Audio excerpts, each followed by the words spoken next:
Hi everyone, welcome to Spiral Health podcast. और आज का हमारा टॉपिक है डायबिटिक फूड। और डायबिटिक फूड पे डिस्कस करने के लिए हमारे साथ हैं expert doctor Sanjeev Singh. Welcome to our podcast sir, thank you so much for thank you joining us. Thank you. Diabetic foot एक बहुत ही इम्पोर्टेंट टॉपिक है, स्पेशली आज के टाइम में जहां इंडिया एक diabetic capital of the world बनती जा रही है। हम इंडियंस में जो डायबिटीज़ है वो इस तरीके तेजी से बढ़ रही है। उसी के साथ साथ उसके कॉम्प्लिकेशन जो स्पेशली डायबिटिक फुट वो इतना कॉमन है कि हर 15 से लेके 25% तक डायबिटिक पर्सन अपने लाइफ टाइम में कहीं ना कहीं डायबिटिक फुट से प्रभावित होता है। जरूरी नहीं है, वैसे कहा कि भाई 25 तक मैक्सिमम, इसका मतलब जो मैक्सिमम 75% लोग हैं वो सेफ हैं। आप उसका ध्यान रखें कि ना हो। What exactly is diabetic food and why are diabetic patients more prone to food complications? Basically diabetic patient के फुट में स्वेलिंग, छोटा सा इन्फेक्शन से लेके बड़ा अल्सर तक को कंसिडर करते हैं। डायबिटिक फुट का जो स्टार्टिंग है वो सिंपल सेलुलाइटिस मीन्स कि ऊपर की सिर्फ सूजन, रेडनेस, जो कि एक स्टार्टिंग पॉइंट है डायबिटिक फुट का। वहां से लेके डीप गैंग्रीन तक, जिसमें हम गैंग्रीन तक भी हो सकता है, और पेशेंट को एम्पुटेशन तक की भी सलाह दी जाती है। अच्छा, जो लोग केयरलेस होते हैं तो। लेकिन जो इसके कारण है उसमें मुख्य कारण तो यह है कि डायबिटीज के अंदर पेशेंट को न्यूरोपैथी होती है। न्यूरोपैथी क्या होती है कि जब हमारी शुगर एलिवेट रहती है तो नर्व को फूड नहीं मिलता due to lack of insulin, तो वो डैमेज होनी शुरू करती है। स्पेशली जितनी पेरिफेरल नर्व्स हैं, फुट की हैं, लिम्स की हैं, बट स्टार्ट फुट से ज़्यादा होती है। तो डायबिटिक न्यूरोपैथी के कारण पेशेंट को फील होना कम हो जाता है, उसे नमनेस रहती है, चोट लगने का पता नहीं लगता। तो वो बीमारियां जो है वहीं से स्टार्ट होती हैं। दूसरा मेन कारण है डायबिटीज के अंदर एथेरोस्क्लेरोसिस, जो कि ब्लड वेसल्स की जो ड्यूमेन है वो कम होने लगता है, जिसके कारण ब्लड सर्कुलेशन कम होने लगता है। जब ब्लड सर्कुलेशन कम होगा तो अगर ट्रॉमा हो गया तो हील होने में भी उतना टाइम लगेगा। थर्ड मेन कारण infection due to lack of immunity in diabetic patient, because immunity बड़ी प्रभावित हो जाती है इसके अंदर। तो इन्फेक्शन बहुत कॉमन है छोटे ट्रॉमा में, और बॉडी की इम्यूनिटी कम होगी तो क्या होगा, इन्फेक्शन को ठीक होने में भी टाइम लगेगा। तो सर लाइक डायबिटिक फूड, क्या ये सिर्फ डायबिटीज के पेशेंट्स में होता है या जैसे जनरल लोग हैं उनको भी हो सकता है? सपोज कोई बेसिकली डायबिटिक नहीं है। हाँ, डायबिटिक नहीं है तो उसे डायबिटिक तो हम बोल नहीं सकते। हम्म। बट और जो कारण है, जैसे कि आपने कहा, भाई मैंने कहा न्यूरोपैथिक अल्सर, किसी पेशेंट को न्यूरोपैथी है, सिफिलिस है, या कोई पैराप्लेजिक पेशेंट है, उसे भी अल्सर हो सकते हैं। वो अलग अलग कारण है। न्यूरोपैथिक अल्सर हो सकते हैं, आर्टीरियल अल्सर हो सकते हैं, मतलब ब्लड सर्कुलेशन कम है तो अल्सर हो सकते हैं, हीलिंग स्लो हो सकती है। वीनस अल्सर हो सकते हैं, वेन्स अगर प्रॉब्लम है, जैसे वेरिकोज वेन्स हैं और वेरिकोज वेन्स हैं, इनके कारण भी अल्सर बन जाते हैं। लेकिन इन सबको एक अलग अलग कैटेगरी में रखते हैं हम लोग कि भाई ये आर्टीरियल है, ये वीनस है, इस तरीके का अल्सर है। उन्हें डायबिटिक फूड से कंपैरिजन नहीं करते। हाँ, डायबिटिक फूड सीरियस इसलिए कि उसमें सारे कंपोनेंट हैं, न्यूरोपैथी भी है, आर्टरीपैथी भी है, वीनस स्टेसिस भी मिलता है, सारी चीजें। तो इसलिए नॉर्मल लोगों को हम डायबिटिक फूड कह नहीं सकते। ब्लड शुगर कैसे इम्पैक्ट करता है नर्व डैमेज और पुअर ब्लड सर्कुलेशन को?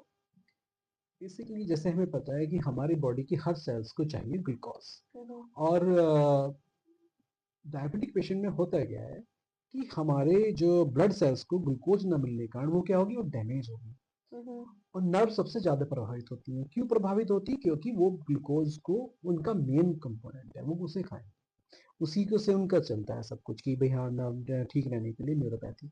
इसलिए जो पेरिफेरल न्यूरोपैथी है डायबिटिक में बहुत कम है। और दूसरा रहा blood circulation. Blood circulation diabetic में होता है क्या है कि एथेरोस्क्लेरोसिस जो है वो एक्सेलरेट हो जाता है।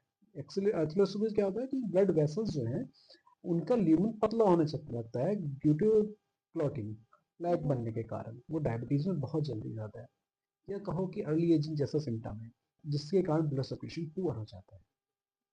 इसलिए हाई ब्लड शुगर इन दोनों को प्रभावित करेगा। अगर आपकी शुगर कंट्रोल है तो ना तो आपको जल्दी से न्यूरोपैथी होगी और ना ही आपको आर्टरी कॉम्प्लिकेशन पैदा होगा। What are the early signs of diabetic foot that patients often ignores? Yes, basically diabetic foot की स्टार्टिंग एकदम से नहीं होती कि आज अल्सर हुआ, बट कुछ अर्ली साइंस हैं। बहुत अच्छा क्वेश्चन है। अगर हम उन्हें जल्दी डिटेक्ट कर लें तो हम पाएंगे कि हमें वो कंडीशन डायबिटिक फुट अल्सर वाली नहीं होगी और कम्प्लीकेशन। सबसे पहले तो ये होता है पेशेंट को कई बार नमनेस फील होती है, कुछ पेशेंटों को पेन भी रहता है, उसके साथ साथ वेस्कुलरिटी कम होने के लक्षण भी आते हैं, जैसे कि नेल्स जो हैं वो थोड़े टफ होने लगते हैं, हमारी जो स्किन है पैरों की वो शाइनिंग करने लगती है, और जो हमारे हेयर लॉसेस है वो होने लगते हैं, मतलब पैर पे जो है आपके बाल गिरने लगेंगे, शाइनी स्किन होने लगेगी। ये अर्ली साइंस हैं जिससे हमें पता लगता है कि हाँ भी पेशेंट का जो है डायबिटिक न्यूरोपैथी और आर्टेरियोपैथी हो रही है, जो कि फ्यूचर में जाके उसे अल्सर पैदा कर सकती है। तो डायबिटिक पेशेंट्स को डायबिटिक फुट केयर में लाइक क्या करना चाहिए, क्या रूटीन फॉलो करना चाहिए? सबसे पहले अपने पैरों को इंस्पेक्ट कराएं, खुद देखें कहीं कोई पैर में चोट तो नहीं है, कोई कैलोसिटीज तो नहीं है, कहीं कोई अल्सर या क्रैक तो नहीं है। अगर वो है तो डॉक्टर से करके, और पैरों को डेली वॉश करें ड्यूक वार्म वाटर से, मतलब गर्म नहीं होना चाहिए, साफ रखें उन्हें, बिल्कुल ड्राई रखें, ड्राई रखने के बाद उनमें मॉइस्चराइजर करें, और नेल्स को ट्रिम करके रखें। और जो आप जो शूज पहने, ये स्लीपर्स ये नहीं, हमेशा जूते पहने, जूते भी ऐसे हो जो सॉफ्ट हो, ना बहुत ज्यादा टाइट हो और ना ज्यादा लूज हो।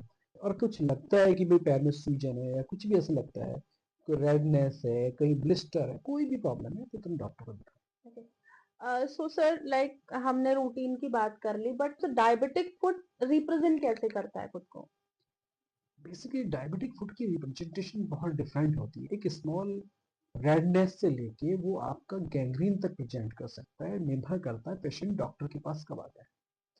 अगर आप अपने बारे में जानते हैं, पता है डायबिटीज है, तो डायबिटिक का पेशेंट हमारे पास एक सिंपल रेडनेस और स्वेलिंग के साथ भी आ सकता है, जो कि एक सिंपल सेलुलाइटिस है। सेलुलाइटिस से लेके वो ulcer, superficial ulcer, deep ulcer जिसमें मसल्स इन्वॉल्व हो, बोन्स इन्वॉल्व हो, या फिर इवन ब्लैक पैच हो, मतलब गैंग्रीन के साथ भी आ सकता है। सो अगर मैं डॉक्टर के पास जाने की बात करूं तो जो डायबिटोलॉजिस्ट हैं इनिशियली स्टार्टिंग स्टेज में उन्हीं को कंसल्ट करना चाहिए। देखिए डायबिटीज में ना दो चीजें आती है, डायबिटीज को जो करना मैनेज करने के लिए तो एंडोक्राइनोलॉजिस्ट है, मेडिसिन का डॉक्टर है, but if you feel any problem in foot as ulcer anything, so you should consult surgeon. तो सर एक सिंपल सा अल्सर कब बहुत डेंजरस हो जाता है, like what are the red flags कि अब वो अल्सर एक छोटा सा अल्सर नहीं है, वो कुछ बड़ा हो रेड सकता है? फ्लैग्स यही है कि छोटा सा सेलुलाइटिस, अगर उस पर ब्लिस्टर बन जाते हैं या उस पर कलर चेंज आ रहा है, ब्लिस्टर के साथ साथ रेडनेस है या ब्लैकनिंग दिख रही है और स्वेलिंग बढ़ती जा रही है आपकी डे बाय डे, और तो वो एक रेड फ्लैग है। इट इंडिकेट्स कि कहीं ना कहीं आपकी शुगर कंट्रोल नहीं है। इस टाइम पे अगर ऐसा कुछ हो रहा है तो फिर patient should contact general yes. Surgeon. Okay sir. So sir इस टाइम पे डायबिटिक फुट के लिए क्या ट्रीटमेंट ऑप्शंस अवेलेबल है? डायबिटिक फुट अल्सर के लिए तो निर्भर करता है कि स्टेज क्या है। जैसे कहा है कि अगर सिंपल सेलुलाइटिस है तो डॉक्टर जाएगा, एंटीबायोटिक देंगे और शुगर आप कंट्रोल रखेंगे तो आप बहुत जल्दी ठीक हो जाओगे। और अगर लेट पहुंचोगे तो उसमें तो ट्रीटमेंट में, अगर आपका अल्सर बन गया है तो वुंड केयर होगी, ट्रीटमेंट होगा आपको, लोकल मेडिसिन, सिस्टमेटिक मेडिसिन। अगर उसके अंदर इन्फेक्शन स्टार्ट हो गया, नेक्रोसिस हो गया टिश्यू का, तो उसे डॉक्टर क्या करेगा, उसे डिवाइड करेगा, ड्रेसिंग करेगा। और अगर ज़्यादा गैंग्रीन सेट हो गया तो उस कंडीशन में तो आपको डिजिट्स का एम्पुटेशन भी करना पड़ सकता है। तो सर क्या डायबिटिक फुट के पेशेंट्स को क्या लाइफस्टाइल चेंजेस करने चाहिए सो दैट एक तो कंट्रोल रहे, जिनको हो गया उनका कंट्रोल रहे, सेकेंडली जिनको नहीं हुआ है and they are like patients of diabetes तो उनको ना हो? देखिएगा, सबसे पहले तो यही है कि अपनी शुगर कंट्रोल रखें, और शुगर कंट्रोल रहे, और जो अर्ली साइन हमने डिस्कस किए हैं कि नमनेस और ये सब रेडनेस, जो भी क्रैक्स से फुट केयर, इन सब का ध्यान रखें, तो आप जो कॉम्प्लिकेशन है अल्सर या और गैंग्रीन जैसे एम्पुटेशन, उन चीज़ों से बच सकते हैं। प्रोटीन डाइट से ज़्यादा रिप्लेस करें, अपनी प्रोटीन पर ध्यान दें, प्रोटीन डाइट लें, और ग्लूकोज रिच वाली जो चीज़ें वो अवॉइड करें, कार्ब वाली, फैट अवॉइड करें, फैटी चीजें ना खाएं, एक बड़ी बैलेंस लाइफ जीने की जरूरत है। ये नहीं कि डायबिटीज होगी तो आप बिल्कुल बीमार ही होगे, डायबिटिक फुल आपको अंधा होना ही है, न्यूरोपैथी होना ही है। अगर सब कुछ बैलेंस है, आपका रेगुलर एक्सरसाइज कर रहे हैं, सब कुछ कर रहे हैं, तो आप फिट रहोगे। तो कोई वहां तक पहुंचने का इशू नहीं है कि भाई डायबिटिक फुल आपको होगा। भाई आप वो 75% में रहो, नहीं जाते हो 15 से 20-25% लोगों में। बिल्कुल सही, बिल्कुल तो बिल्कुल। ये तो आपके हाथ में निर्भर करता है। तो अगर एक हाई प्रोटीन डाइट होती है तो फिर प्रोटीन डाइट है वो आपको फिट रखेगी। आपकी जो कार्ब की जो डाइट है वो भी कम रखेगी, रिक्वायरमेंट भी कम रहेगी, आप ठीक रहेंगे। So this was all about diabetic foot. If you have any questions, आप comment section में डाल सकते हैं अपने questions को, and we will try कि हम सर के पास आकर उनसे उन questions के answers लेके आपको reply करें। Okay, Thank you, sir. Thank you Diksha.